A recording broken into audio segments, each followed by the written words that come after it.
Live from Columbia, this is Sports Talk on the South Carolina Radio Network. Be a part of tonight's show. Call us at 800-956-7266 or email talkback@sportstalksc.com.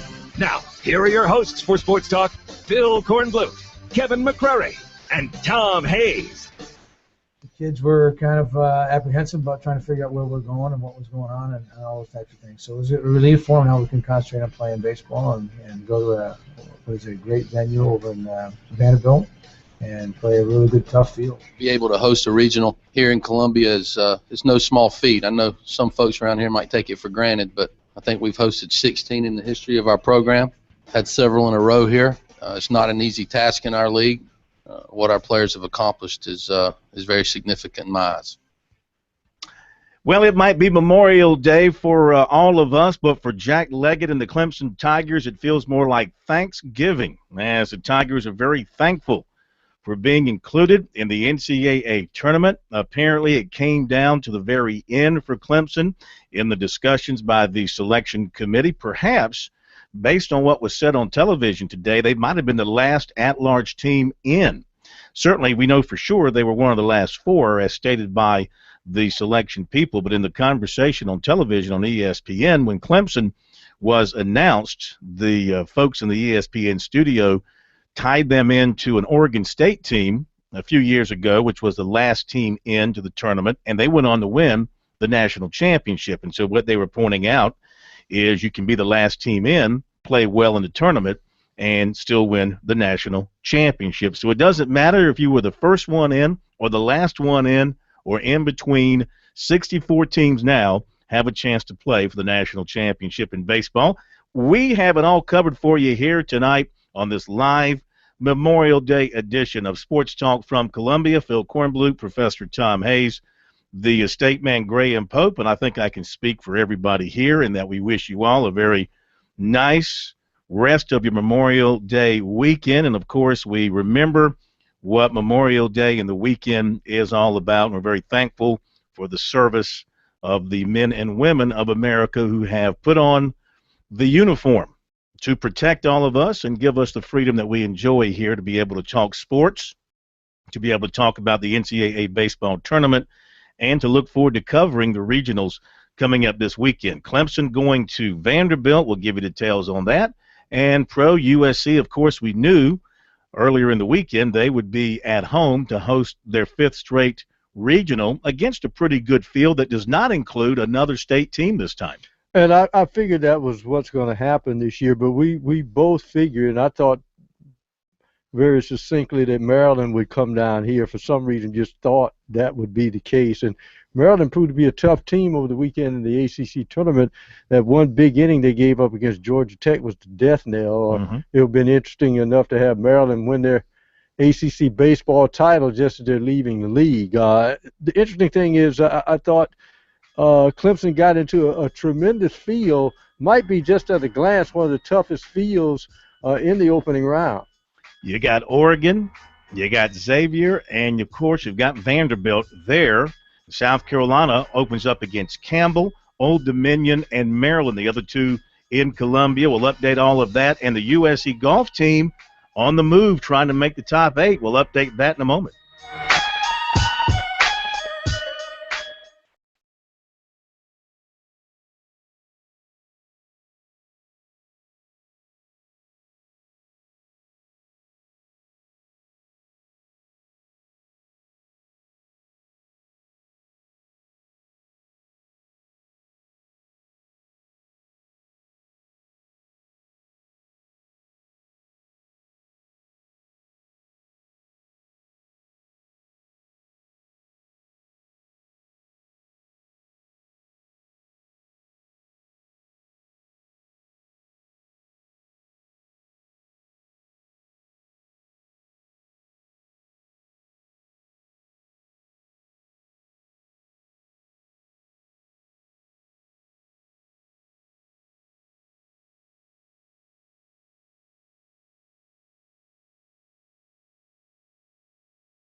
You got a problem with North Dakota, Pro?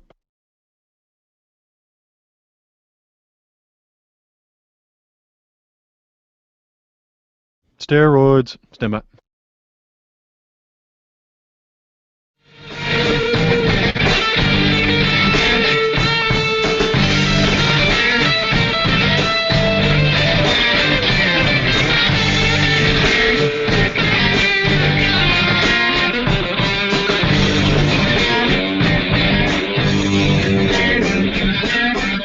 Well, wherever you are tonight, whether you're at home, in your car, on your boats, on the back porch, grilling out, we appreciate you for being with us here on Sports Talk. If you'd like to join in, reaction to the field for the 64 teams in the baseball tournament, 800-956-7266. Email talkback at sportstalksc.com. On Twitter at sportstalksc, the website sportstalksc.com, and on Facebook, Sports Talk Radio Network.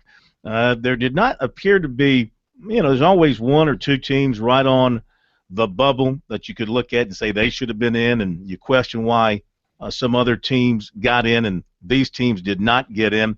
By and large, there did not seem to be a whole lot of uproar over the field for the baseball tournament. Irvine and Clemson were two teams that were on the bubble. They both got in. Maryland gets in based on what turned out to be a very nice season for them and a strong showing in the ACC tournament, reaching the ACC tournament championship game. The ACC had 7 teams get in. The SEC set a record with 10 teams in the field. Here are the national top 8 seeds. Oregon State is number 1, followed by Florida, Virginia, Indiana, Florida State, Louisiana Lafayette. They won 53 games against a pretty soft schedule, but 53-7 is 53-7, regardless of how you slice it. TCU, number 7, and LSU, coming off their championship in the SEC tournament, their strong finish, 44 wins. They get that number 8 national top seed. USC apparently was in discussion for that last national seed, but at the end of the day, it goes to LSU. And Chad Holbrook said today, and you'll hear from Chad Holbrook, we're going to hear from Jack Leggett, and we're going to talk with Monty Lee as well from the College of Charleston. I should mention that they, too, are in the field, of course, as the winner of the CAA Tournament Championship, and they're going to Gainesville, Florida. Chad Holbrook said he had no problem with the national top seeds. Not that his team didn't deserve it or try to earn it, but the other teams who got in ahead of them just did better down the stretch at the end of the day. You couldn't make an argument to leave those two, TCU and LSU, out of the top 8 in favor of USC. No, you can't. But as the old comedian that many people don't remember, D.C. Curry, I have no disagreements, but I have a few questions, okay? For instance, Oregon State is the number 1 national seed, yet their strength of schedule is number 50. Indiana is number 2, and yet their strength of schedule is something like, let's see here, 36. Now, the other question is this. South Carolina's midweek games, their teams must have been chicken fodder or whatever, because South Carolina's strength of schedule was something like 32, yet the teams they played, Florida's strength of schedule, 1, Georgia, 2, Kentucky, 4, Vanderbilt, 5. And South Carolina played all those teams, including Alabama that's in the top 10, the strength of schedule. So what pulls South Carolina's strength of schedule down to 32? That absolutely makes no sense. So even though I don't disagree, I have some questions.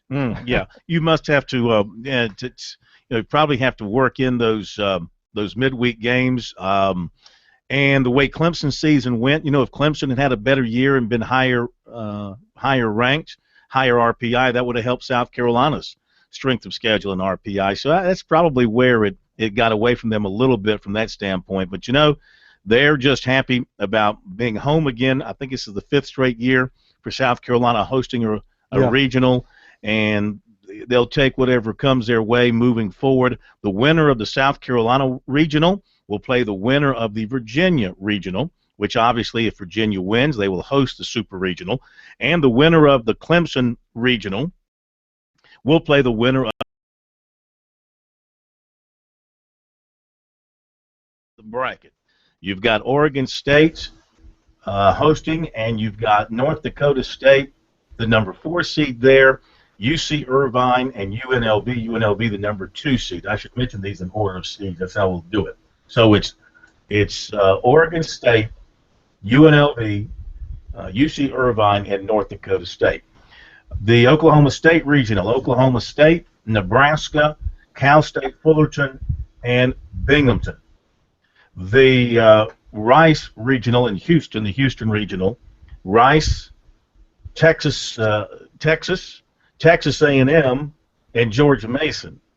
So there's the committee doing everybody in Texas as a favor by putting A&M and Texas together in the first game of that regional as 2-3 seeds. The LSU Regional, LSU, Houston, Bryant, and Southeastern Louisiana. The Tallahassee, Florida State Regional, Florida State, Alabama gets in. Alabama, that might be one that you'd have to look at the numbers a little closer. Alabama 34-22, and a loser in the first day, the play-in day of the SEC tournament, yet they do get in. I haven't looked at their numbers. I'd imagine their strength of schedule must be pretty solid for them to get in as a number 2 seed. 3 is Kennesaw State, and 4 is Georgia Southern, the Southern Conference tournament champion. The Louisville Regional, they have Louisville number 1, Kentucky, Kansas, and Kent State. So you're looking, they've done there what they've done in Columbia in recent years, and that is put the rivals together in the same regional with Louisville and Kentucky, and expecting huge crowds if those two get together. Though it doesn't always pan out that way. Remember last year, USC and Clemson did not meet in the regional in Columbia. The Vanderbilt Regional, Vandy, Oregon, Clemson, and Xavier. Vandy's 41-18. Oregon's 42-18. Clemson's 36-23, and Xavier's 29-27. The winner of the Big East Championship is Xavier at 29-27. That Clemson and Oregon game on Friday will be a 1 o'clock Eastern time first pitch. And in the Indiana Regional, it's Indiana State, Stanford the 3, and Youngstown State at number 4 at 16-36. Youngstown State gets in, of course, they get in by winning their conference tournament. Now the other side of the bracket, Florida, the Gainesville Regional number 1, Long Beach State, North Carolina, and College of Charleston. North Carolina, one of the others that was one of the last ones to get in at 34-25. College of Charleston 41-17. Cougars will play Florida in the first game on Friday night. North Carolina, Long Beach State, the other game in that regional. Next is the Miami Regional. Miami, Texas Tech is the 2, Columbia the 3, and Bethune-Cookman the number 4 seed. The Cal Poly Regional is Cal Poly, Arizona State, Pepperdine, and Sacramento. TCU Regional, TCU, Dallas Baptist, Sam Houston, and Siena. The Louisiana Lafayette Regional has Mississippi State as the 2 seed, San Diego State, and Jackson State. The Ole Miss Regional has Washington the number 2, with Georgia Tech winning the ACC tournament, going in as a 3, and Jacksonville State the 4. Again, the USC Regional has USC 1, Maryland the 2, Old Dominion at 36-24 the 3, it's Jerry Meyer's old program, and Campbell, the Camels, with 40 wins, winning the Big South tournament, defeating Westbrook in Rock Hill to win that championship. They can win as the 4 seed. Finally, the Virginia Regional, Cavaliers the 1 seed with Arkansas the 2. Liberty gets in as the 3 seed, and Bucknell the 4 seed. Liberty 41-16. I was thinking with a couple of things that happened over the weekend, things made it really dicey for Clemson, like when Liberty, the favorite to win the Big South, loses. You don't figure that the Big South's going to get a second bid if Liberty wins the championship. Is Campbell going to get an automatic bid? I don't think so. Maybe they would have with 40 wins. It's possible. But you see things like that happen, and you wonder about Clemson losing one of those at-large opportunities. But at the end of the day, it worked out fine for the Tigers. So there you go. That's the field for the NCAA baseball tournament. The action all begins on Friday all around the country. We'll be right back.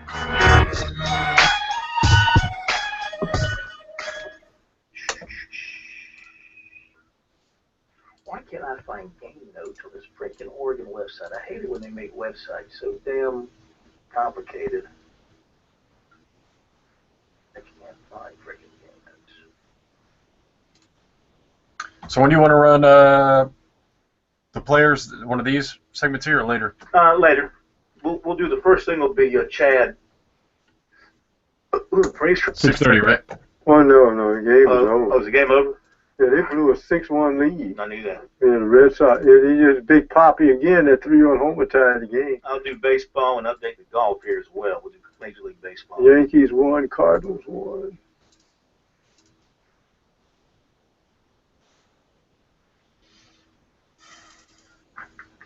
You know, a lot of times we got too many graduates from PR and doing what do you call those things, special promotions, because you know it's Memorial Day and I can do without the camouflage baseball caps and camouflage lettering on the uniforms. Let them come out in their uniforms and play a game. It doesn't fit into the propaganda, though. We got all this crap. Look at this. Look at this. I agree. You can't go anywhere without seeing it. There's a reason behind that, by the way. It look like construction workers. Look like they ought to be getting out of a truck. You know, the caps that sweat at them and stuff. It's just unbelievable. Makes me so sick I want to puke. I think Don't vomit here, bro. I won't say it. Hey, Some people I'm like like this. you, man. I'm sick of Some people this like is that stuff. the work. Can't even turn on a baseball game without it being shoved in your face. Ooh, guess what? Wait a minute. You know, this is the first time we've actually played a game because Easter was deeper this year. We got Easter eggs on the side of the caps. And of course, let's not forget breast cancer awareness year. Not that I'm opposed to it, but come on. I suppose you cure breast cancer by wearing different things and doing so. Want to be a million about corporations? Well, talk about that.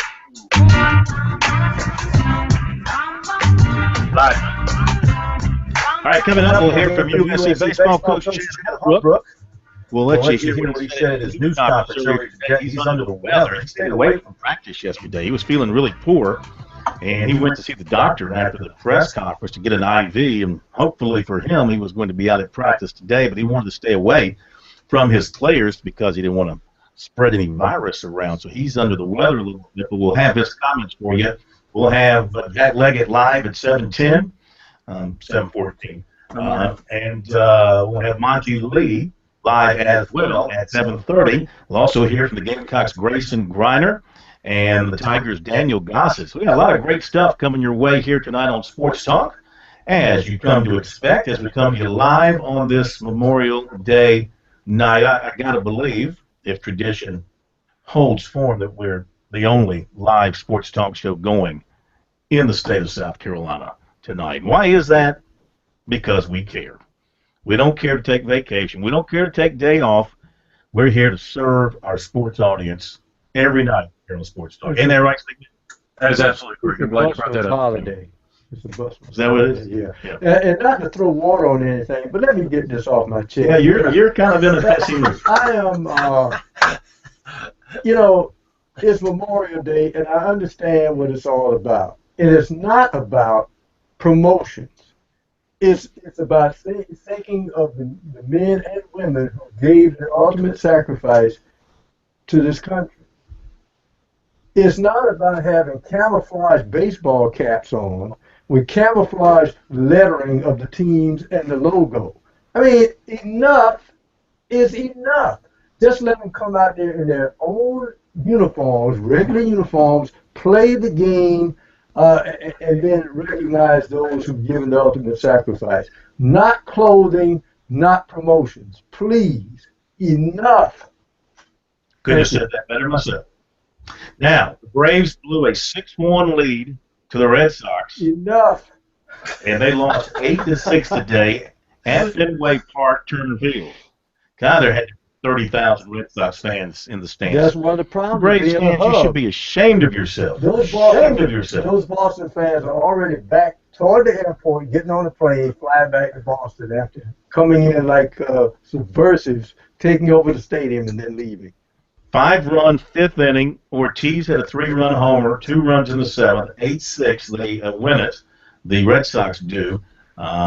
Justin Hayward had a good game for the Braves. He had 3 RBIs, had a couple of doubles. The Braves pitching, of course, imploded. They did have a rain delay that stopped things in the 6th inning. The Braves used 5 pitchers today. It's Thomas taking the loss. He had a terrible 2/3 of an inning.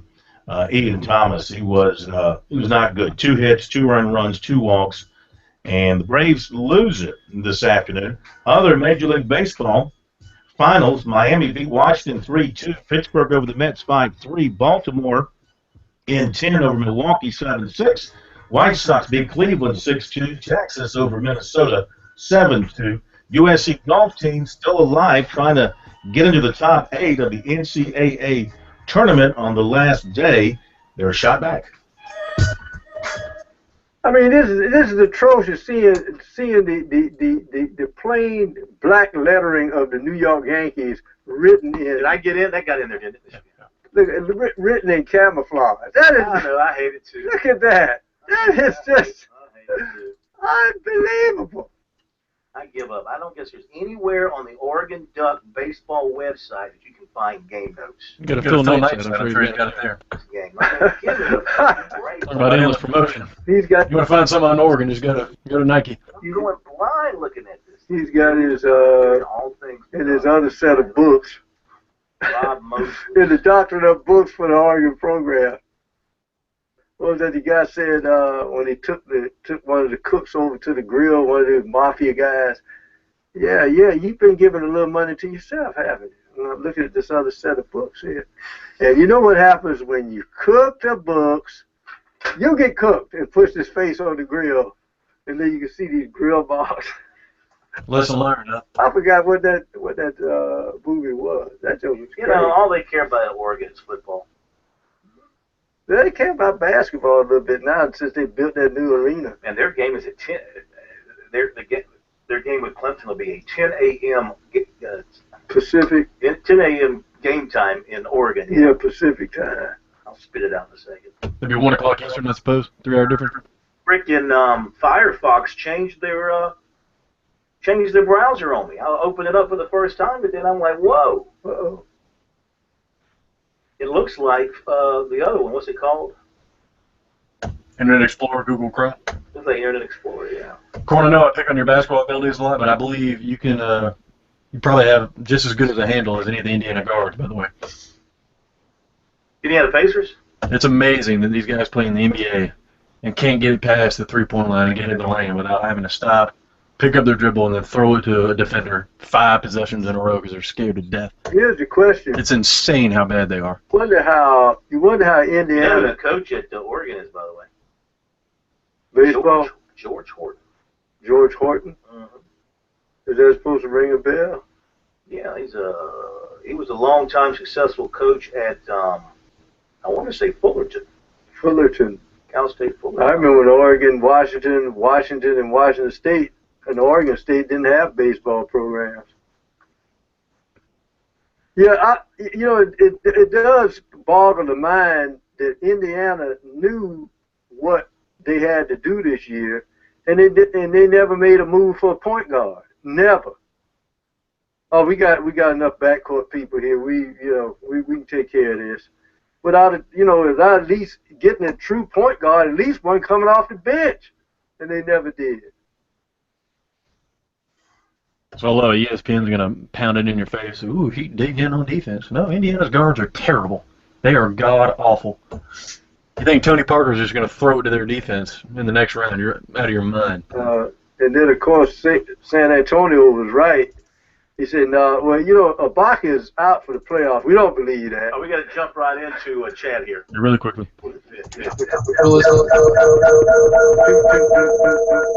He is sick. He's got space wraps. He's got.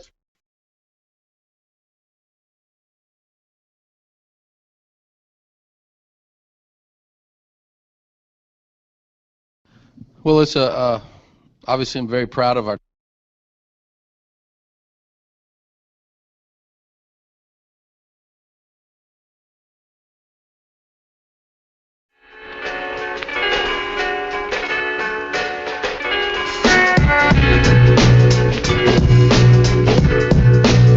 All right, back with you on Sports Talk. Let's dive into our coverage of today's activities regarding the NCAA baseball tournament, beginning with USC coach Chad Holbrook, who met with the media this afternoon soon after the field of 64 was announced. Well, it's obviously I'm very proud of our team and their accomplishments and what they've the position they've been able to put ourselves in. To be able to host a regional here in Columbia is no small feat. I know some folks around here might take it for granted, but I think we've hosted 16 in the history of our program and had several in a row here. It's not an easy task in our league, and our what our players have accomplished is very significant in my eyes. That being said, we have a huge challenge in front of us. The teams in our regional are very good. I think Campbell is one of only 2 4 seeds that have won 40 games. So we'll have our hands full on Friday night right out the gate. But Maryland and Old Dominion are awfully very strong as well with great players. I talked to several coaches in the ACC, and to a man they all said, you don't want to play Maryland.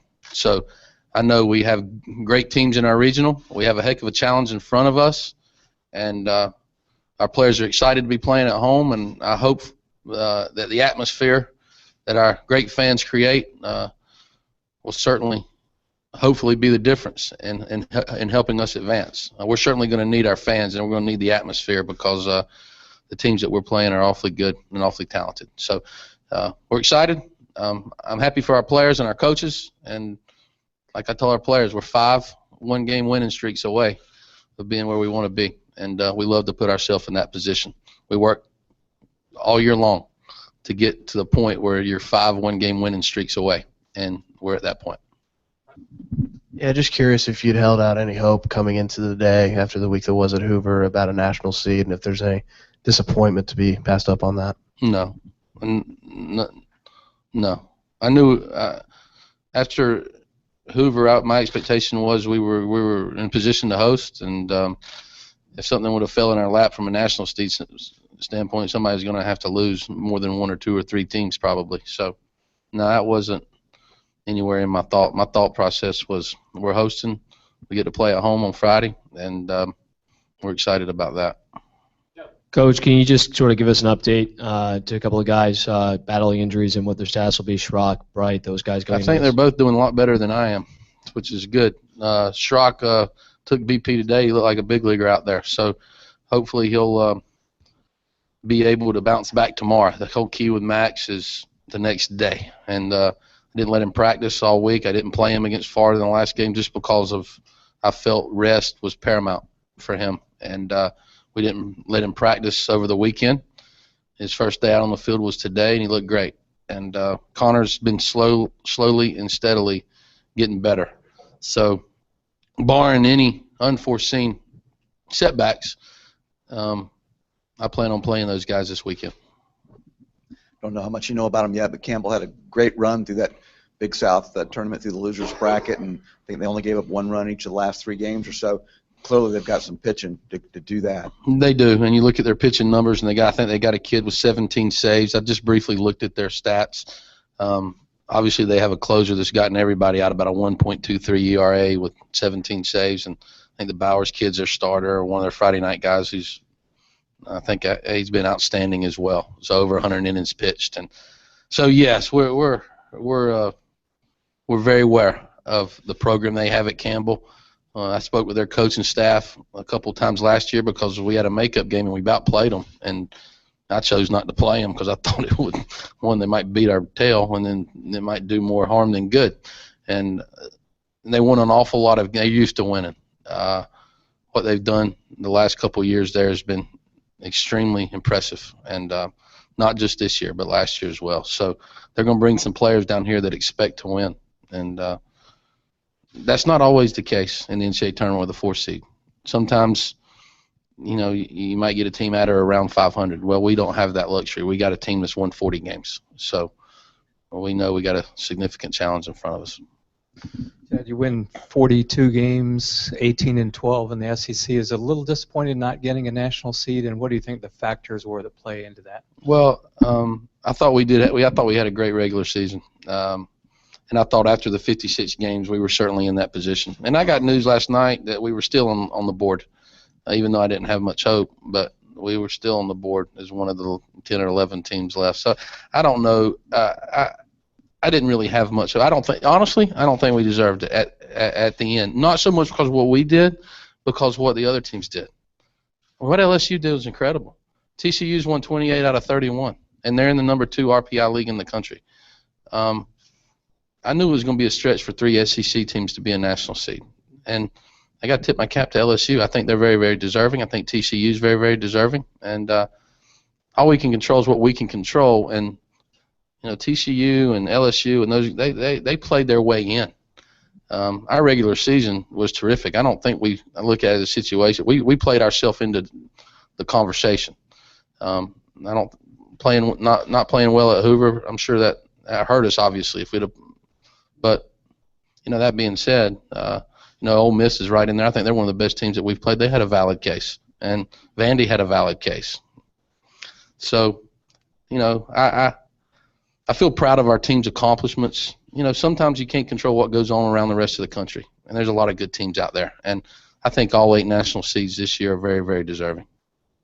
After Hoover, your guys looked pretty beat down as you guys were heading back to South Carolina, and you talked about 2-a-days and kind of whipping them back into shape. So where are they now from a mind standpoint getting ready for this? Well, they've been smiling and been happy, and we've had some good practices. They've gotten some good work in, and we're not having to. All is not lost when you lose in Hoover, because you can. If you're going to look at the glass half full, the part that's full is you can get off your feet, you can rest, you can rest your arms, legs, get your swing, work on some fundamental things. All's not lost, sometimes you got to find something good in a negative spot, negative situation, and we tried to create that with some very good practices, some rest, some healing, because I felt Connor and Max certainly needed some time, and hopefully that'll show on the field in the way that we perform on Friday. But that's one thing's for sure. We'll be fresh and ready to go. We might not play well, but we'll be fresh and ready to go on Friday, and we should have great enthusiasm and great energy. And hopefully that'll feed into the stands. What is it that's so special about playing here in the postseason that's allowed you guys to go 16-0? Well, one, we've had really good teams, and we had some really good players, and incredible. We have an incredible atmosphere, one that's very, very unique in college baseball. And sometimes when our backs are against the wall or things get a little bit dicey, our fans kind of will us to maybe win a game here or there that we maybe shouldn't have won. And sometimes the atmosphere in the stands can create some seeds of doubt for the opponent. That's we've played well to be able to play at home. There's no guarantee we don't play at home next week. There's no guarantee we get to play next week. So what we're going to be thankful for is we get to play Friday at home with a chance to knock that 5 we talk about, 5 one-game winning streaks down to 4. And but we are lucky to have an incredible fan base. Energy, enthusiasm, passions in the stands really helps our team. Coach, knowing that winning is paramount this time of year, and just given the teams in your regional and the potential matchups, is there any thought to tinkering who pitches when? And have you guys thought about the pitching rotation for this weekend? Yeah, we've thought about it, and we're going to continue to think about it. I'm not we're close to making a decision on it. In a perfect world, I want Jordan Montgomery to throw Saturday, but there's a lot of things to consider, and you can't get to Saturday in the winners bracket if you don't win Friday. And Campbell's won 40 games and won a championship. And we're going to have to be very careful in how we think. We got to look at the stats. We got to look at the numbers. We got to look at the splits, all kinds of stuff before we make that call. But the good news, I think we got 3 very consistent starting pitchers. And come the start of the weekend, we'll have a fresh, ready-to-go bullpen. So if one of them doesn't get off to a great start, at least we have the comfort of going to a very successful season bullpen. So we'll see. I'm not ready to make that call yet, though. I'm just not ready. It's going to be a very, very difficult and a very, very important decision. Chad Holbrook, back in a moment. It's not ready. It's going to be a very, very difficult and a very, very important decision. Chad Holbrook, back in a moment. Hey, Sports Talk.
Just looking at the RPIs for the two regionals, the teams in the two regionals in Columbia, USC a 14 RPI. This is using the Warren Nolan RPI, which is, I think, pretty much right on with the NCAA. The NCAA. They have their South Carolina 13, so it's just about the same. Why are you going to mess up my numbers? No, just go right ahead. USC 14, for argument's sake, we'll just use this. Okay. USC 14, Maryland 25, Old Dominion 35, and Campbell 64. The Vanderbilt Regional, you've got Vandy at 8, Oregon at 23, Clemson at 49, and Xavier at 100. So a couple of ways of looking at this. The USC Regional, you could say, has got 3 of the top 35 RPI teams. The Vandy Regional has they have 3 of the top 50 RPI teams. For what it's worth, for argument's sake, you can look at that and kind of get a feel for the overall quality of the 2 regionals. But, you know, you're going to see, if you're Clemson, you're going to see great pitching. If you get to see Vanderbilt, you're going to see some strong pitching. And South Carolina, really, I don't see South Carolina at home having too much trouble getting through their regional. I know Maryland's having a nice year, but when the next best team in your regional is a 25, that shouldn't really press you, I don't think. And of course, Maryland's probably going to have to use their top pitcher. They had some good arms now. From watching the ACC tournament, they threw some guys out there that were pretty stiff. But South Carolina at home, with a healthy team, with Bright coming back and with Schrock coming back, and also as much time as they've had to rest. I mean, they've been off since Thursday, so they'll have a full week of rest. And I'm not going to say relaxation because they've been working them pretty hard, but being back home, they should be ready to go against Campbell first on Friday night, and then either Old Dominion or Maryland on Saturday evening. All right, coming up, we're going to hear from some players and also Jack Leggett in the next hour, and also Monty Lee will join us as well. We'll talk about the Cougars and their upcoming trip to Gainesville. You want more from your education? Well, Palmetto College offers the quality of a 4-year education online. To find out more, visit palmettocollege.sc.edu. With Palmetto College, your future has no limits. I wanted to update, let me do this real quick. I wanted to update the golf because it's getting late. Oh, yeah. And right now, South Carolina is in a tie for 8th. Oh. Yes, and the top 8 teams advanced to play in match play the next 2 days to play for the championship. They were as far back as 14th a few holes ago. They've worked their way back up to 8th. On their round today, they're +2. They're having a great day. As I look at the leaderboard, they've got one of the best rounds of the day going. Well, Georgia, they're in at 3 under on the day, but they're +10, so they're not going to make it. They're tied for 12th, but they can't help themselves anymore. USC is playing holes 11 through 14. They're 2 over. They're tied for 8th with Illinois and with UCLA. Now, they're paired with UCLA, and Illinois is ahead of them playing 15 through 17. Right now, Stanford leads at 10 under. Then it's LSU, Alabama, Oklahoma State, Georgia Tech, Oklahoma, SMU. Those are your top 7. All 7 are on the course. Then you have USC, Illinois, and UCLA on the course. Actually, UCLA is they're in 10th. They're at +7. So really it's a two-way tie for 8th. USC and Illinois are tied for 8th at +6, and they're on the course. So they've got a fighting chance. They really control their own destiny, so to speak. Play well coming in, and you move into well, just hold that number 8 spot and hope that Illinois drops off or that UCLA doesn't make a run, and you'll be in to play the next 2 rounds. By the way, I wanted to mention that Vanderbilt is playing as well. They're tied for 14th right now. They are +11. But Ben Fogler, son of Eddie, our old buddy Eddie Fogler, he's a junior on the Vandy golf team. He's played pretty well. He shot 2 under in round 1, 2 over in round 2. He is +5 on his round today, and but he's a major contributor to the Vanderbilt golf team. So we'll keep a close watch on that. I would imagine over the next hour and 10 minutes or so, the Gamecocks will get in, or they'll be very close to getting in, and we can tell you where they stand. Well, you know, golf is an interesting sport because it's not like a football or whatever. You get to get around the team and you get pumped up and you come on, let's go, because you have to have a steady hand and a keen awareness of where you are. Is that what it takes? Is that all it is to playing golf? A steady hand and a keen awareness? That's what you need, and that's what you don't have. Along with other aspects of the game. Enough.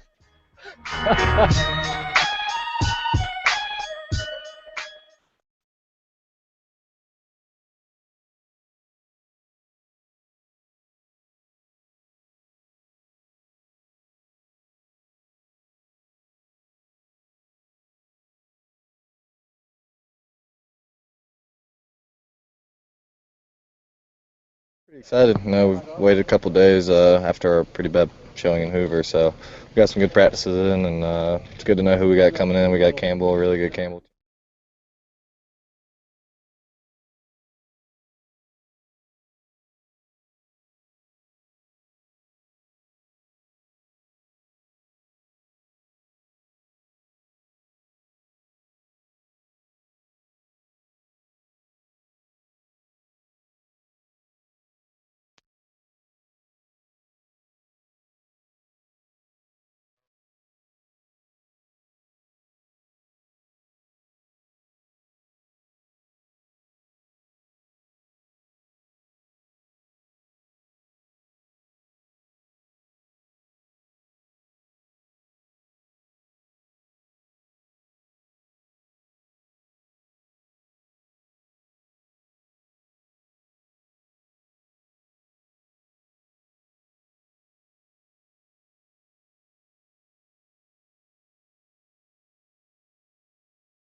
If you need a radio PSA to teach you how to ride around in a boat, you got some serious issues at 30 plus years old.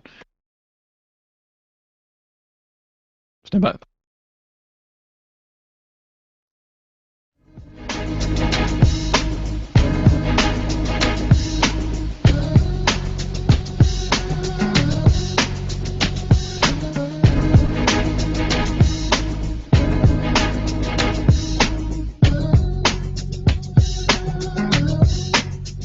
Give you a little more from the Gamecock side of things as they got the news today of the teams that will be coming to Columbia to face them in the first regional for the NCAA baseball tournament. We had a chance to talk with catcher Grayson Griner along with some other members of the media, and he talked about getting the news about the teams coming into Columbia and what that all means to him.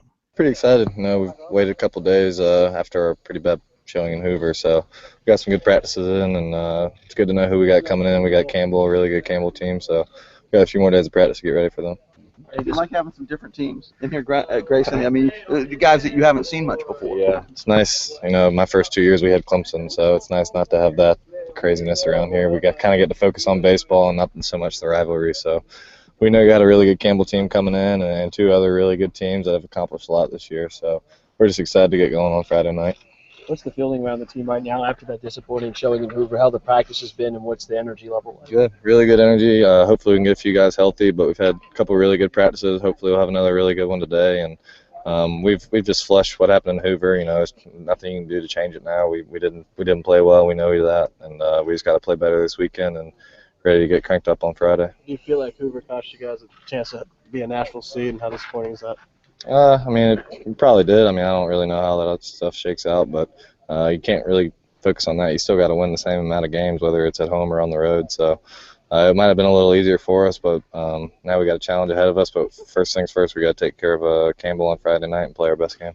What do you know about them so far? Obviously, they're a team that has, I believe, around 40 wins, and they've showed some good offense lately. All I really know is that they're the Camels. That's pretty much all I really know. I don't really know much about their team other than that they're the Fighting Camels. So we got them. So that's all I really know. Done your homework. Yeah. Last year we had the Billikens. I think we've had some strange ones. So. What's the pressure like trying to live up to the streak that you guys have built here, this program since 2002, 27 straight home postseason runs? Oh, I didn't know that. But that's obviously it shows our program's at at the top level, especially at home. We play our best baseball, so we feel most comfortable. I think we had a really good record at home this year, and we had the best fans in the country. So as long as they come out and support us, we're going to try and play our best baseball and keep that streak going. Were there any kind of meetings among the players or with the coaches once you got back to Columbia from Hoover to talk about the poor performances there and just sort of getting the mind and focus back in the right direction? Yeah, Coach Holbert gave us, one big speech when we got back, just telling us, there's nothing we can do about it now. We got to flush it and get ready for regionals. And he told us we're going to have 3 really good teams in here, no matter who it is. And the players all kind of had a regroup of focus, and just had really good practices the past few days. Had a few mini scrimmages. The pitchers threw to some live hitters, and we're just ready for Friday to get back on the baseball field. All right, there you go. Grayson Griner, who in all likelihood will be playing some of his final games at Carolina Stadium, as he's expected to be a relatively early pick in the draft, which comes up next week. Top of the hour break.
All right, all right. Hour number 2.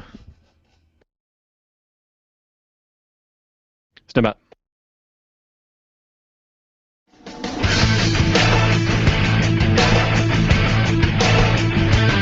Live from Columbia, this is Sports Talk on the South Carolina Radio Network. Be a part of tonight's show. Call us at 800-956-7266 or email talkback@sportstalksc.com. Now, here are your hosts for Sports Talk, Phil Kornbluth, Kevin McCrary, and Tom Hayes.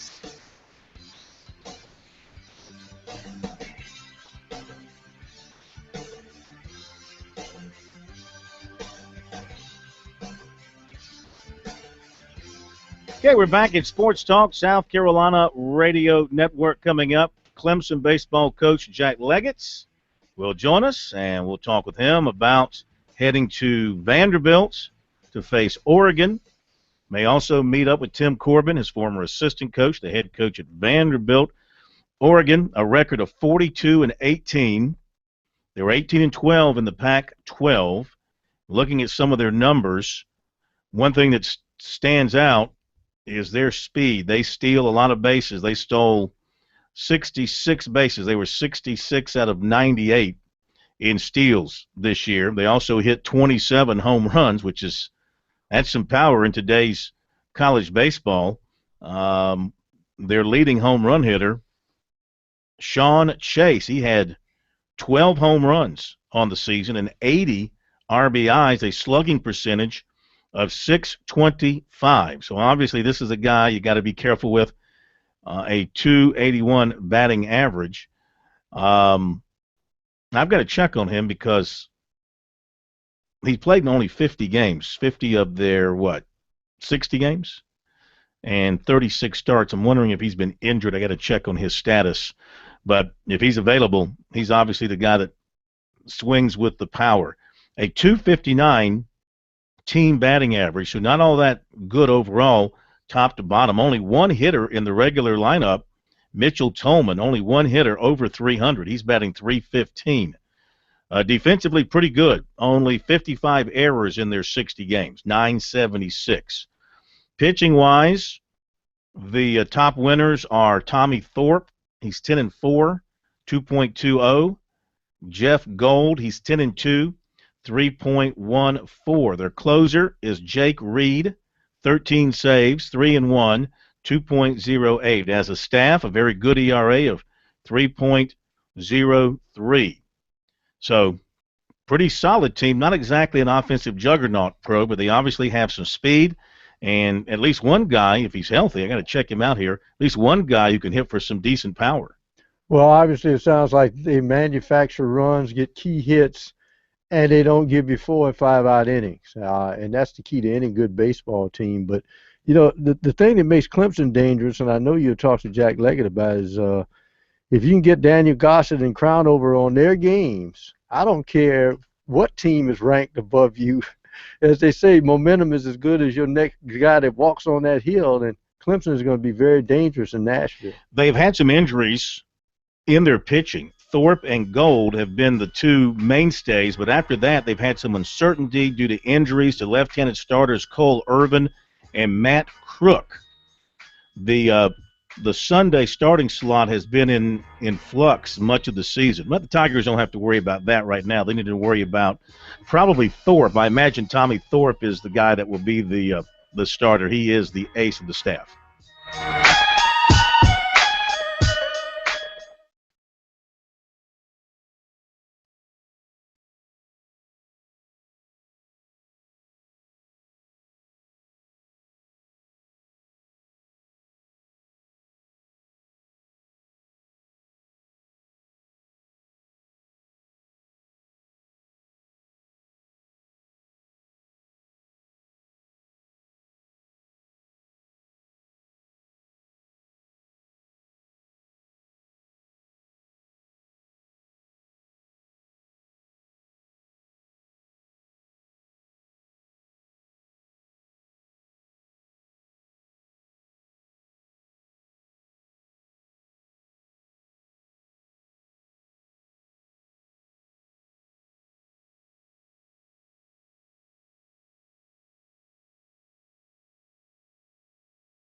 More on the upcoming NCAA baseball tournament in a moment here on Sports Talk. We'll hear from Monty Lee in a little bit.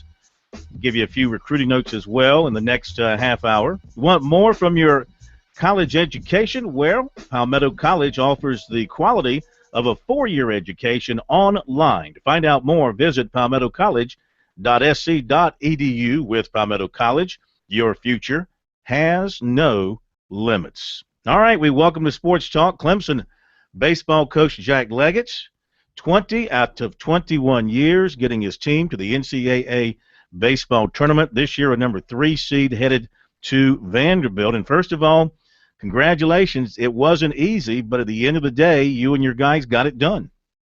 Well, I appreciate it, Phil. It's a great challenge for us. We're looking forward to it. We're excited about it.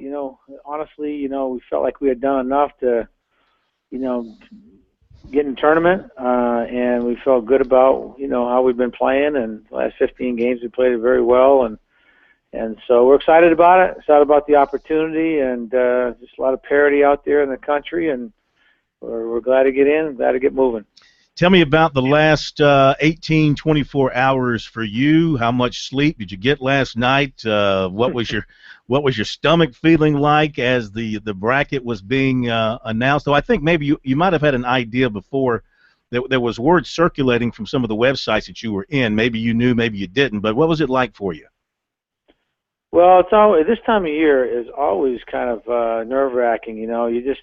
You got your fate in a committee's hands. There's a lot of people, a lot of teams that are doing well throughout the course of the year, and everybody's fighting for their own teams to get in there in each conference. So it's tough. I thought when we beat Miami in the ACC tournament that was the kicker for us, and we're in there, and I wasn't too worried about it. I thought this is pretty good, but Georgia Tech came from 9th to win the ACC tournament, and you just never know what's going on throughout the country. Of some teams that have automatic bids, the teams that win the best teams in that league don't win the conference tournament, and they're worthy of an at-large bid. And you got another team taking up another slot, and just a lot of things going on. But just kind of restless night, just kind of waiting to figure it out. And once we heard it, I honestly felt like we should be in the tournament, and but you just never know. And once we heard the word, we're just ready to go forward, and it didn't matter where we were sent. And going to Vanderbilt was going to be a big challenge for us with them, and University of Oregon and Xavier, who won their conference tournament, so it'll be a good challenge for us. This Oregon team, just looking at some of their numbers, of course they have a very good record, and looks like they don't particularly hit for a high average, but they have what appears to be good speed on the bases, and they have one player in particular with 12 home runs, though he looks like he's been in and out of the lineup. You know what his situation is? No. We just started learning a little bit about them today. They got 91 hit by pitches, or 94 hit by pitches, 81 sacrifice bunts. So they play that West Coast baseball. They lean into the ball and they bunt people around. They pitch pretty good, play good defense. They're well coached. George Horton's been around a long time. He was at Cal State Fullerton for a long period of time. We played him in the World Series back in 2006, and now he's at Oregon, so we expect a really good battle out of them. And so it's a little different style of baseball. And then I watched, I've seen Vanderbilt play, and they've got some outstanding pitching. They've got some arms that just keep coming at you, kind of like Florida does. And then, then Xavier, won their conference tournament, so they're feeling good about themselves. And everybody who gets to the tournament now has confidence and feels like they have a shot, and they've been playing well or they wouldn't be there. So it's nothing easy about it, but I look for this to be a very competitive tournament, a very tough one. Actually, they've been hit 94 times.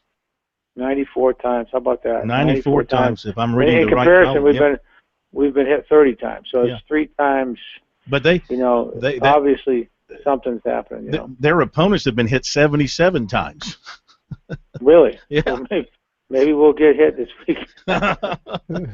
Maybe. Who knows? Who knows? It's just that kind of baseball, and you saw a little bit last year with UCLA, good pitching, solid defense, and and just playing a lot of bunt game. So you got to defend the bunt. What's amazing. Look at this tournament and how much parity there is in college baseball. You have UCLA who won the national championship last year, didn't make the tournament, a losing record.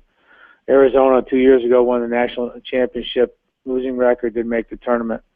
Just a lot of good baseball out there and a lot of tough competition out there now. Be interested to see how the umpires deal with that hitting situation. Son, you didn't make a move to get out of the way, so we're not going to call you to take your base. We're going to do it that way. Well, Coach, tell me this. As far as your team is concerned, it looked to me, just in the ACC tournament, that you really had some things shore up for you. I thought, especially you looking at the Miami game, you got some big hits when you needed them, and the fielding was spectacular at times in the tournament. We did. We played pretty good defense all weekend long, and we got the big hits when we had to against Miami and against Duke. We couldn't get much going against Georgia Tech. Those guys, somehow we just didn't have the same offensive mojo, the next day after coming off the Miami game. We just could not get it going. We had leadoff men on base, I want to say 4 or 5 of the innings, and could not advance them, get them going, get something rolling, and get the next big hit. But what was really good was our pitching. Our pitching was really good in the first game. Matt Crownover did a great job for us, pitched very well against Duke, as he always does, and then he goes out there and competes. And then Goose was really good against Miami. We played really good defense against them as well, and had some timely hits at the end of the game, but he pitched really well. And then Clayton Schmidt really stepped up and pitched really well for us against Georgia Tech. It was a 1-0 ball game to the last inning. They hit a home run off Campbell at the end there to make it 3-0, but it was a 1-0 game. We just couldn't get anything going offensively. So our pitching was really good, I thought, over the weekend for the most part. Our defense was good and excellent at times, and then we got some big hits in 2 out of the 3 games. Just couldn't pull off the third one. Which leads us to our next question, and that is, will it be Gossett getting the ball on Friday? We're working our way through that right now, just trying to get as much information on Oregon and then Xavier and, of course, Vanderbilt, try to figure it out. It's been enough rest between 2 so we could go with either Goose or Matthew Crownover, and so we're going to decide that tomorrow. Goose is a strike thrower, as is Matthew. Goose is a really good fielder, holds runners on. So if we get into a bunt game with Oregon, he does a really good job of that. So might be leaning toward him right now in that first ball game, but we'll make that decision tomorrow. How do you feel about and of course there's more to stopping base stealers than just the arm strength of your catcher. I mean, your pitchers have to do a nice job. How do you like your combination between your pitchers holding the runners and what Oki can do behind the plate, throwing them out? Both guys are good. Goose gets the ball to the plate well, and he holds runners. He's got a good pickoff move. He's a good athlete. And Matthew's got a good left-handed pickoff move, holds runners over at first base well, and Oki throws the ball good. So I feel good about that combination with either any team that we play. Those guys are pretty good. That combination of those 3 guys is really good for us. It doesn't put any undue pressure on us, which is a good thing. Well, the slate is clean. I know you're excited about that. Everybody starts over 0-0. It should be very exciting. We look forward to being there in Nashville to watch you guys go at it against the rest of the regional. So good luck, and guess we'll see you Thursday. You guys practice Thursday afternoon over there at Vandy, so we'll be there to cover you and see you through the weekend. Sounds good. We appreciate it. Look forward to seeing you, Phil. We practice, I think, at 1 o'clock on Thursday. That's correct. 2:15. So we'll look forward to seeing you, and we're excited about the challenge we have ahead of us. Looking forward to it. All right, Coach. Thanks for the time as always. All right, thank you, guys. Take care. Bye-bye. All right, Jack Leggett, Clemson baseball coach, and had some rough spots this year, no doubt about it. But, that come-from-behind win on that last day against Boston College, that might have been the one that saved their rear. They go to ACC tournament, and they go 2-1 there with that big win over Miami. But saved them was you. Put Clemson in the Nashville regional because I got an easy place where I can lay my head when I cover the Tigers. Did I not call it last week? Did I not say Clemson, a 3 seed in Nashville? Enough said.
Since the beginning of the season, me and Crown, we're always in the weight room.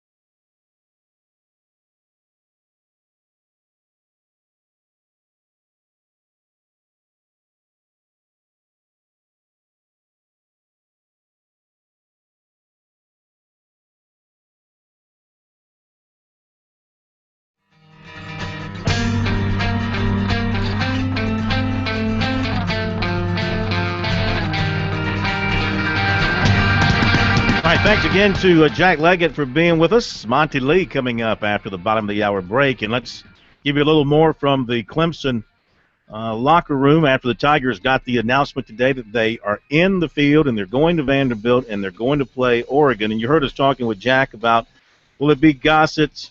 Will he be your starter? Will it be Crownover? Daniel Gossett talked with reporters, and he was asked about whether it matters to him whether he goes against Oregon or if Crownover goes. Since the beginning of the season, me and Crown, we're always in the weight room during conditioning. We're always fighting, I'm going to beat you, I'm going to beat you. We're going to try and beat each other, because we knew it was going to be us fighting for 1 and 2. So being able to use him as motivation, that's inter-team competition. I know he's coming from my spot, so I know I need to work my tail off to make sure that doesn't happen. And he knows the same thing. So being able to use each other for inter-team competition is fantastic. That rhythm you guys have, that rotation, going up in the weight room and all that, has that jostled at all? Just because, you guys have been... Absolutely not. Dennis Love, our weight coach, is top notch. That man is working harder than I would say working as hard as or harder than anybody in this program right now. He's he's traveling with us. If we don't have a weight room to go to, he's taking us to the YMCA. He's working to make sure that we stay in our rhythm, that we get our work in. He wants us to succeed more than we do. I would say he wants us to see us work hard and get our reps in. And I'm thankful for it for sure. The opportunity to go against Vanderbilt and those pitchers. I know you're going against the bats, but do you know much about those guys? That staff? Yeah, you hear everything. You watch TV, you're going to see it, and it goes back to staying in your own game. You can only do your best. You can't try and beat someone else. You need to go out there and work for your best, and that's I feel like that's what's helped me to stay consistent throughout this year, is being able to find what makes me tick and what makes me pitch my best and stick to that and not worry about facing another pitcher. How does your arm feel at this point? It feels great, thinking back on it now, I've thrown a lot of pitches, but if you would ask me right now, I'd say that we're halfway through the season. My arm feels fine. It's actually feels better than it did halfway through the season. I was a little stiff halfway through the season, but so now it feels great. No problems, ready to go. You want to try to table future discussions until later, but how long has that been, I guess, a focus to not focus on it? The whole year, me and Pep had a meeting preseason, and he said, listen, it might happen, it might not, but you need to stay focused on the next pitch, focused on being ready to throw pitches in a game, and not worrying about what's coming next. Stay in the now. All right, Daniel Gossett, just looking at some of the statistical rankings for Oregon, but something just jumped out at me. We're talking about hit by pitch, and Oregon, with 94, they're ranked 14th in the country. You know who leads the country in being hit by pitch? Who? Campbell. Oh, okay. Can't get the hump out of the way, those Camels. 121 times they've been plunked. They lead the nation in being hit by pitches. So how about that? South Carolina will play the number 1 team in the country hit by pitch, and Clemson will play the number 14 team in the country hit by pitch. Oregon's also third in the country. You heard Jack talk about this. They're third in the country in sacrifice bunts. So they like to play the little small ball. But they do have one guy in the lineup who can hit with some power. Back in a moment.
All right, Corn, stand by.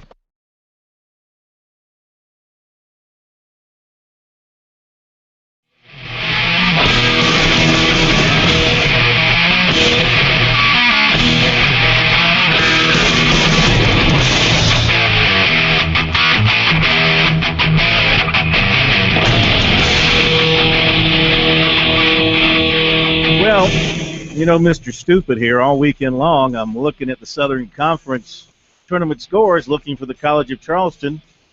Then it dawned on me they're not in the SoCon anymore, but they were doing just fine up the road in Wilmington in the CAA. And next thing I knew, they're winning the CAA tournament championship in a bid to the NCAA tournament field of 64. They've been there before, so it's not all that unusual. As we welcome in Coach Monty Lee to Sports Talk. So congratulations, CAA champions. Well, thank you, Phil. I appreciate it. Have to remind myself that you're no longer in the Southern Conference. Yeah, it is definitely different. We were in the Southern Conference from 1999, which was my senior year at the College of Charleston. Was our first year in the Southern Conference, and then in 2013 we finished our last year in the SoCon. So it has been a year of change, but it's been a good year. We had a successful regular season, and obviously had a great tournament up in UNC Wilmington. Won the tournament, and now we're moving on, and we get to play some bonus baseball. We get in the field of 64, and we're really excited about it. Were you a little surprised with the number 4 seeding? I mean, you were 41-17. You were 15-6 in your league. What did you think when I know you were happy. Obviously, you knew you were going to be in after winning the tournament. The number 4 seed, did that surprise you? It did. It did. I mean, I was surprised that we were a 4, and I think most of the folks that follow college baseball and write about college baseball, it was one of the bigger surprises in the field that we were a 4 seed. If you just look at historically with the way programs like us finish up, where we finished in the RPI and where we finished in our league. We really had a resume more of a 3 seed, and I thought we would definitely be a 3. We were a little surprised, by being a 4 seed. Wasn't surprised necessarily with going to Gainesville. I thought that we would go either to Gainesville or to Columbia. I thought that we would go to Columbia, but we're excited about going to Florida and playing at such a great school and some great programs. If you look at the field where we're at, we've got Florida, and we've got North Carolina, who we played earlier in the season, and we've got Long Beach State. So got 3 really good baseball programs in the regional with us, and we couldn't be more excited about where we're going. Now, I know you guys played up until Saturday when you won your championship, and they played yesterday in the SEC championships. They were extended, quite a long way with their pitching staff and all the way till Sunday, and they've got to play on Friday, and of course you do too. My question is, do you think that impacts Florida in any way, the fact that they put so much into the SEC tournament run and they've got to play again on Friday, unlike a team like South Carolina that lost early and had extra time to get ready for this tournament? Well, I think you can look at it a couple ways. I think it really depends on how much depth you have in your pitching staff. If you're 10 men deep and with your pitching staff, you got 4 to 5 starters, and you got 5 or 6 guys that you pitch out of the bullpen, and everybody's healthy. I don't necessarily think that playing into Sunday and making a deep run necessarily hurts you. I think if you're like us, if you just look at us statistically, we pitch about 7 guys. Mm-hmm. If we had to make a deep run, if we would have lost in the CAA tournament, just with the pitch staff that we have very limited guys that we can use out of the bullpen, just because we have battled some injuries this year. I've only got 24 active players right now. So a deep run for us would have hurt us. So I think it helped us just because we played 3 games and we didn't use very many guys out of the pen at all. So our guys will be sharp and ready to go. I think if you got a deep bullpen, I don't think it necessarily hurts you at all. That's kind of my feelings on it. I think anytime you can get your pitching staff rest going into a regional, it's a good thing. But I'm pretty sure that Florida's got a pretty deep pitching staff. Coach O'Sullivan does a great job signing high-level talent and developing high-level talent on the pitching side of things. They're known for their pitching staffs, and I'm sure he has the kind of depth that he could go through an SEC tournament and come back this week and be just okay in terms of the health of his pitching staff. Well, obviously, players change every year, but the basic coaching philosophy doesn't change. And when you're in a league, you pretty much know how you're going to play certain teams in certain situations. This year, Coach, not only did you have to develop your new squad for the 2014 season, but you have to learn a whole new league.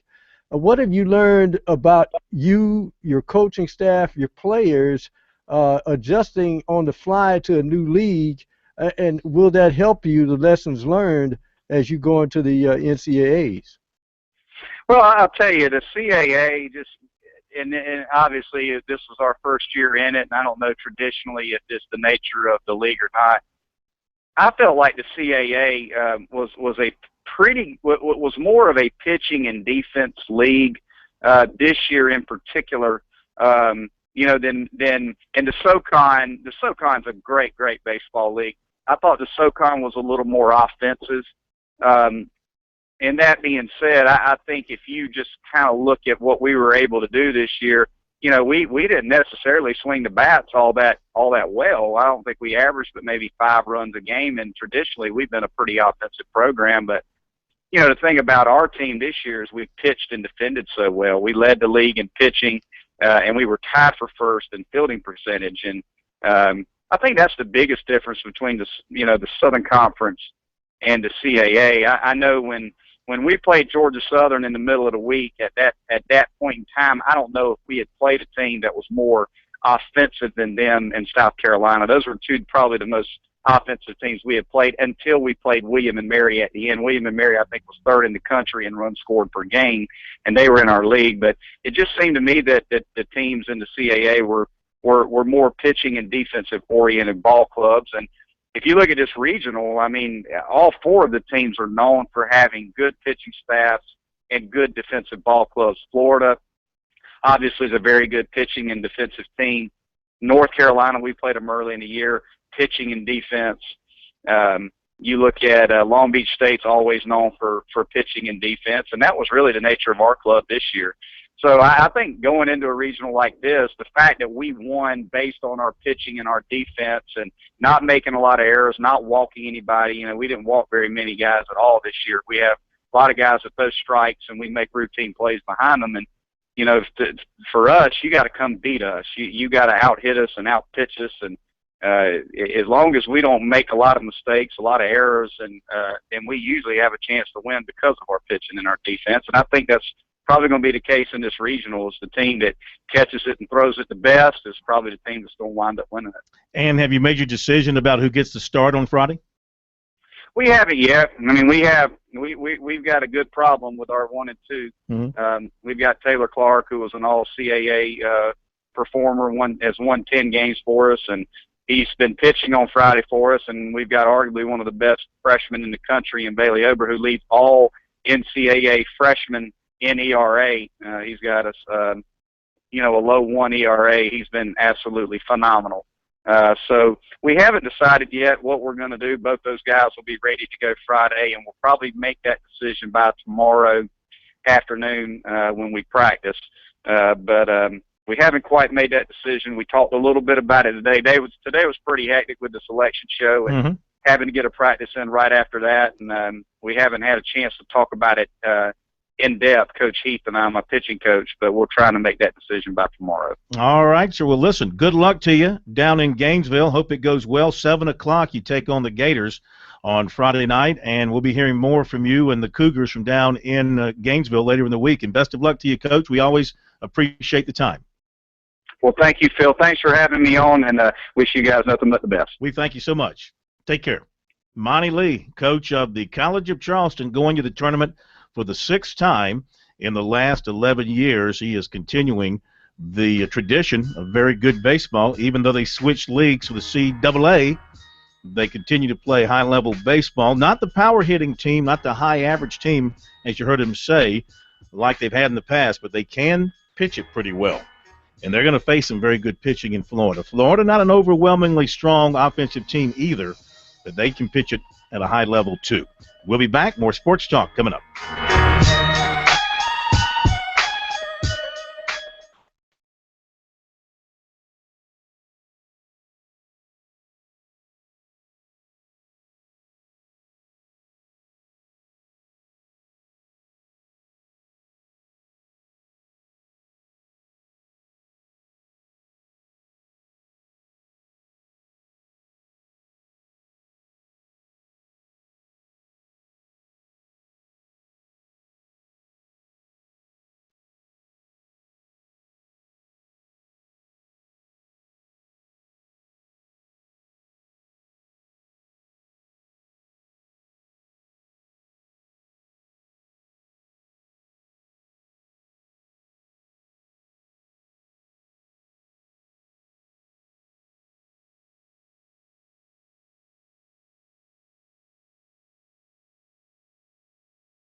Another little statistical note that you'll only find here on Sports Talk.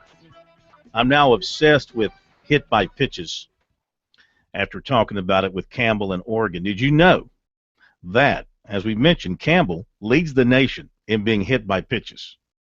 121 times a Camel has been struck by a pitched ball. South Carolina is one of the least hit teams in the country. Did you know that, Pro? South Carolina is last in the SEC in being hit by a pitch, and out of 300 schools ranked, they're 273rd nationally. They've only been hit 34 times. Tells me they need to stick a little shoulder, a little rear end out there and get clipped, get a free base. No, Chad Holbrook say, I've had so many injuries. Our guys get hit, they'll break a finger. What it tells me is this. You got a lot of teams that know they can't hit for power, so what do? They try to go with the pitch, meaning that a lot of teams, especially that play small ball, like to lean out over the plate and go to the right side with the baseball, and guys, because of the lowered strength of the bats, are now throwing into people's kitchens. They're getting you off the plate. So, teams that lean out over the plate, yeah, they're going to get hit. But as I said before, we've seen a lot of games, at least I have this year in the SEC especially, when umpires have evoked the rule that, son, you didn't try to get out of the way, therefore you stay your behind right there in the batter's box. And you hit. I don't know what other leagues do about that. Maybe some of the umpires are a little bit more lenient than in the SEC about whether you hit and if you made a concerted effort to get out of the way. Well, it will be an interesting setting at USC when Campbell takes on the Gamecocks. Gamecock baseball fans are very savvy and they're very informed, and they'll know these statistics. And the first time a Camel gets hit by a Gamecock pitch, it'll be, get him out of the way, make him move, make him step away or something, But yeah, you can expect that to be the case with Campbell, and I guess with Clemson and Oregon, can expect it to be the case with the Ducks as well. Just a couple of football recruiting items, nothing major to pass along tonight since everybody is on holiday, but a couple of things out there that have been tweeted out over the last couple of days. Quarterback Torrance Gibson out of Florida will be releasing his top 7 this week. Okay. See, Stateman and Pro, they really love these announcements about pending announcements. They love announcements about coming announcements. You need to go get the top 1. He's going to be releasing his top 7 this week. He did not say what day, so we'll just all have to be on pins and needles. Clemson is one of 15 on his short list. He's a very highly regarded quarterback out of Florida. Defensive back Tavares McFadden, who's from Florida, has released his top 9. I guess this is in order. He lists them 1 through 9 with a numeral by each one. So 1 through 9, he's got Florida State, LSU, Georgia, Ohio State, Alabama, Auburn, Central Florida, Clemson, and Southern Cal. Don't know if it does you any good to be 8th at this stage of the game in the top 9 list, but at least you're in there breathing. And basketball, Robert Carter Jr., the Georgia Tech transfer, reportedly is going to visit Maryland on June the 2nd. This according to a Terrapin website report. USC's been mentioned as a possible visit for him at some point in time. He's the kind of guy, he's a proven commodity. 11 points, 8 rebounds a game last year. He's the kind of guy, you get him into your program, he can make a big difference. Of course, he'd have to sit out a year. It won't help you next year, but if you can get him into the program and get by the next season, he's a guy that could be of major benefit to you. About a 240-pounder. Understand he's in better shape. He's one of those kids that reshape his body in the weight room. Maryland seems like an airport terminal. Guys transferring in, transferring out. It's a veritable zoo as Maryland switches to the Big Ten, what they're looking for. Yeah, and of course they lost their power forward who transferred. What's his name? Charles, not Williams. The guy to Texas, I believe. No. He's from Atlanta. Atlanta. Yeah. Help me. We just talked about him the other day. I know they lost a big kid out of Texas, too, because... Yeah. Well, the kid out of Atlanta transferred because of family issues, right. Or he is transferring. That's why he's looking at possibly Clemson, Georgia Tech, Georgia State, I think, because he's got family issues, health issues back at his home in Atlanta. So just can't recall his name. Help me, Stateman. You got him? Charles something. Power forward out of Maryland. Charles, I'll look it up. Leave it to me to do everything. Power forward, Charles Oakley. No, that Not would be him. a power forward, but not the right one. I'll get you that name when we come back.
Charles Mitchell. Not to be confused with the hairdresser Paul Mitchell. Okay. Charles Mitchell. Remember Paul Mitchell? Mhm. Paul Mitchell Hair Products.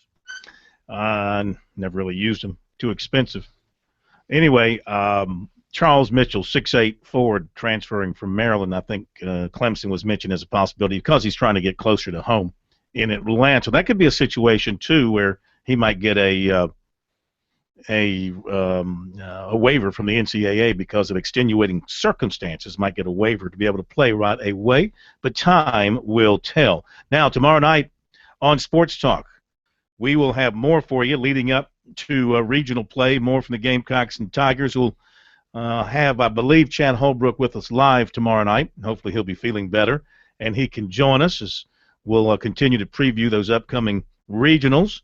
And we'll update. You know what I need to do is update the golf. Let's see what's happening there before we leave you tonight. Let's see if South Carolina is in and has made the 8. All right, computer, now is not a time for you to not cooperate. Oh, there we go. Let's see. South Carolina. Ho-ho! The Gamecocks have moved up to number 6. They are playing their last 4 holes. Excuse me, last 4 holes. 15, 16, 17, 18. They are 1 under for the round. They are 3 over par for the tournament. So right now, looking behind them, SMU and Illinois are 2 shots back. Really, the Gamecocks are 3 strokes ahead of the greatest concern, which is UCLA. They're playing with UCLA. UCLA is 9th. They're 6 over. The Gamecocks are 6th at +3. Then tied for 7th, SMU and Illinois at +5. So right now, +5 is your cut line. Mm-hmm. And so all South Carolina's got to worry about is to hang on through their last 4 holes. Who's getting it done today? Who's having a big day? Will Murphy is 4 under on his round today. He's through 16. Ben Dietrich is in. He fired a 2-under score today. That would have been a 68. It's a par 70. How about this? The Gamecocks are doing what they're doing, and Matt Neesmith has just not had a good tournament. +7 in round 1, +4 yesterday. He's 8 over today. He's their best player, and he is really struggling. Not this week. Caleb Sturgeon's 4 over today through 15. Will Stark is +1 through 17. So the Gamecocks are hanging in there. You can check it online at golfstat.com if you want to follow over the next, probably the next half hour, 45 minutes for them to get in, maybe hour for them to get in that last 4 holes out in Kansas. Any final thoughts, Pro, before we say goodnight? No, just the camouflage caps, uniforms, get rid of them. Once again, thanks to all you military personnel around the state for all you do. We certainly think about you and appreciate it. Have a great night, and we'll see you tomorrow.